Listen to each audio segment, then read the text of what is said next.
Bedrat Hashem, Shabbat Shalom à tous. On va lire la paracha ce Shabbat, paracha de Emor, la paracha qui concerne les Kohanim. Emor et la Kohanim, Bene Aaron, Amarta Alehem, le Nefesh lo Itamal Dama. Alors il y a un din intéressant. Est-ce qu'un Kohen a le droit de se rendre impur pour un mort? Non, là la Chai dit qu'un Kohen n'a pas le droit de se rendre impur si ce n'est pour un proche. C'est qui les proches? Bien entendu, les parents. Le Kohen a le droit de se rendre impur pour ses parents, ce qui n'est pas le cas pour le Kohen Gadol. Le Kohen Gadol, même pour ses proches, d'accord, y compris ses parents, il n'a pas le droit de se rendre impur. Maintenant, il y a une différence, comment la Torah, elle exprime le Issour.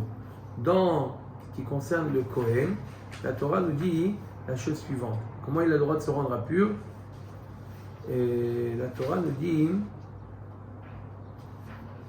il y a marqué Leimo ou l'aviv, il y a marqué, je vous dis le pasuk en entier. La Torah nous dit Ki imlish ero akarov elav, donc que pour la personne qui lui est proche, c'est sa femme. Leimo ou l'aviv, et livno ou l'vito ou l'achiv. Donc il a le droit de se rendre impur pour sa mère et pour son père. Leimo ou l'aviv. C'est intéressant l'ordre. La Torah elle a dit Leimo ou l'aviv. Ce qui est plus intéressant encore, c'est que lorsque la Torah nous dit que le Kohen Gadol n'a pas le droit de se rendre impur, là la Torah elle a changé l'ordre. Elle nous dit Ve'al kol nafshot met lo yavo, le'aviv ou limo lo itama. Pourquoi la Torah ici?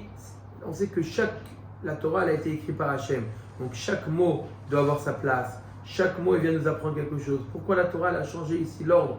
Dans le cas du Kohen idiot, la Torah nous parle de le'imo ou l'aviv, et là il est marqué le'aviv ou limo. Pourquoi cette différence? La Gemara nous le dit à propos de la mitzvah de Kibud Avayim. Pourquoi une fois elle nous dit Ish aviv ve'imo tiraou, et donc Kabed et Avira ve'timera Ish imo ve'aviv tiraou. Dans le Kibud, d'abord le père, après la mère. Dans la Ira, la crainte, d'abord la mère, après le père, parce que là où il y a une faiblesse, la Torah vient insister. Mais là, pourquoi cette différence? Dans la Toumat Kohanim, à propos du Kohen, on parle d'abord de la mère, après le père, et là, le père, après la mère. Et le Varchim explique la chose suivante, que le Kohen a le droit de se rendre impur. On lui dit, qui est-ce qui ait plus de chances que c'est son père ou sa mère? La mère, c'est une évidence. Le père, la Torah nous dit que c'est une question de rov. D'où on sait que un tel est le père, c'est une question de rov. Une mère, c'est une évidence. C'est elle qui l'a accouché, donc c'est sûr que c'est la mère. Donc la Torah nous dit, le Kohen, il a le droit de se rendre impur pour sa mère, mais non seulement pour sa mère, et même pour son père. La Torah, elle ajoute un chidouche. Il a le droit de se rendre impur, non seulement pour sa mère, qui est une évidence, mais même pour son père, qui est un rov, il a le droit de se rendre impur. Par contre, dans le cas du Kohen Gadol, la Torah nous dit, il n'a pas le droit de se rendre impur. Là, la Torah a choisi de dire les choses à l'inverse.